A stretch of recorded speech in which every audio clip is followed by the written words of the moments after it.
Finally, ito na ang last part ng ating pagpapanggap na mayaman dito sa The Food Club. Sa videong ito, ipapakita ko sa inyo kung paano kumain ng mga matatamis na pagkain sa kabila ng pait ng mga budget hearing.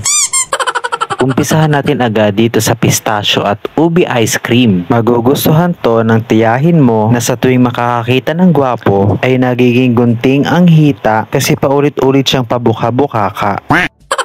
Isunod na agad natin itong mga cakes. Marami silang variety ng flavors ng cakes na prepare nila. Meron silang red velvet, lemon, chocolate, double chocolate or dark chocolate, mocha, at marami pang iba. Pero sobrang standout sa lahat ay yung strawberry flavor na cake nila. Hindi overpowering at very subtle lang yung flavors ng bawat cakes. Very fluffy at moist din ang chiffon ng mga cakes dito. Magugustuhan to ng nanay mo na palaging high blood. Kakalaban niya lang daw pero bakit ang labahin tambak na naman daw agad?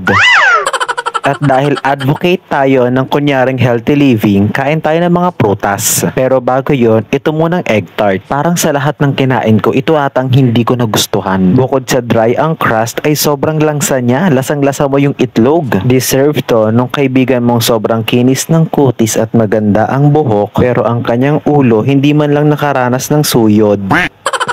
At dito naman tayo sa mga prutas. Sobrang onti ng mga fruits na available noong time na to. Kaya naman 3 klaseng fruits na lang ang nakain ko nan. Melon, watermelon, at pinya. Fresh at matatamis naman yung mga prutas nila. Perfecto dun sa mga dating artista na tatakbong senador na wala namang ginagawa kundi ang umupo at tumunga nga maghapon. Charot.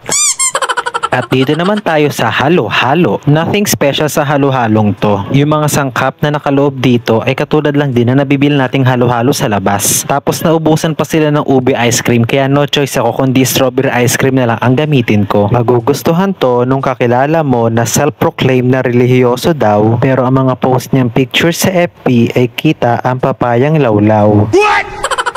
And lastly ay itong DIY tacos. Dito ay nilagyan ko lang yung tacos ng cabbage, tomatoes, ground beef, salsa sauce, cheese sauce at ng parmesan cheese. Masarap naman siya pero bilang nagpapanggap na mayaman, hirap na hirap akong kainin yan. Bagay to doon sa friend mo na panay post ng kadramahan sa Facebook na lagi na lang daw siyang iniiwan. Paano may magtatagal na jowa sa'yo? Yung ugali mo, Diyos ko naman. Babala, ang mga susunod na eksena ay hindi dapat tularan. Pero kung katulad ka namin na nagpapanggap na mayaman at wala nang maiulam, ay diskarte at lakasan ng loob na lang. Charot.